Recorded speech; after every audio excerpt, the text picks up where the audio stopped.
നിങ്ങളുടെ favourite shows ഇനി ഒരിക്കലും മിസ്സാവില്ല. ഇപ്പോൾ C5 കാണും നിങ്ങളുടെ ഫേവറേറ്റ് ഷോ തികച്ചും സൗജന്യമായി. ഇനി കാപ്പി കഴിക്കാം. ഒന്നും ഇപ്പൊ വേണ്ട. ആദ്യം ശിവഭഗവാനെ തൃപ്തിയാക്കിയ ശേഷം കുട്ടികൾ മടങ്ങി വരട്ടെ. അത് കഴിഞ്ഞു മതി എനിക്ക് ദക്ഷിണ പോലും. ആ കുട്ടി ഒന്ന് പുറത്തേക്ക് വരും.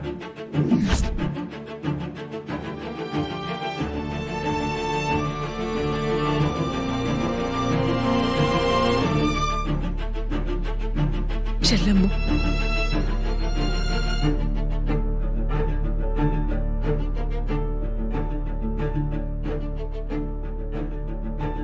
അമ്മു അതിന് പരിഹാരം കണ്ടു. എല്ലാം ശാസ്ത്രികൾ അറിയുന്നുണ്ട്.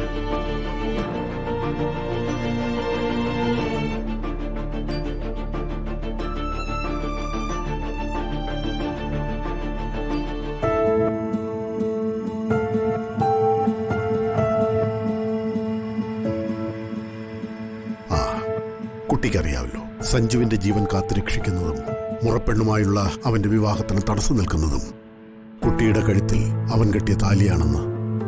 എനിക്കറിയാം. ഒരു പരിഹാരമില്ലാതെ എല്ലാം ഇരുട്ടുമൂടിയ അവസ്ഥയിലായിരുന്നു ഞാൻ. അപ്പോഴാ കുട്ടിയിൽ നിന്ന് പുനർജന്മത്തിന്റെ ആ സത്യം പുറത്തു വന്നത്.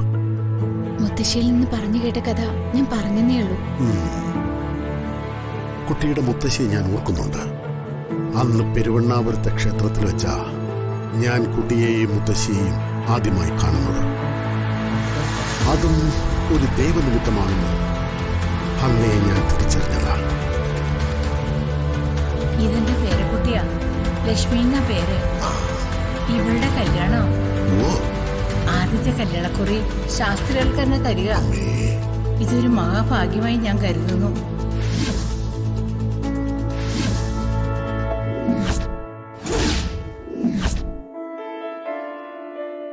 ഈ കുടുംബം രക്ഷിക്കാൻ ദേവീതയോഗത്തിൽ വന്നതാണ് കുട്ടി.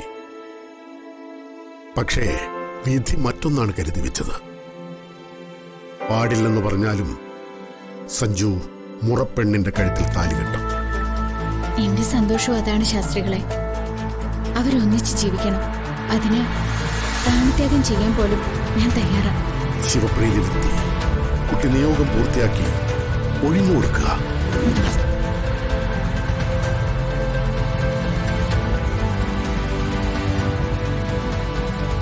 പ്രധാനമായും പ്രായശ്ചിത്തം എന്ന നിലയ്ക്ക് ചില കർമ്മങ്ങൾ ചെയ്യേണ്ടി വരും.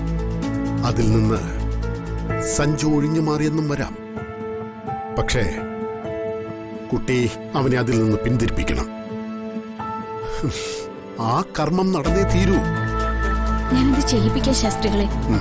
അവരുടെ വിവാഹത്തിന് മുമ്പായി കുട്ടി എന്നെ ഒന്ന് കാണാൻ തരണം. ഞാൻ വരാം. മനസ്സിൽ നന്മയുള്ള കാലത്തോളം ദേവി കുട്ടിയെ കാത്തോളും. ശംഭോ മഹാദേവ.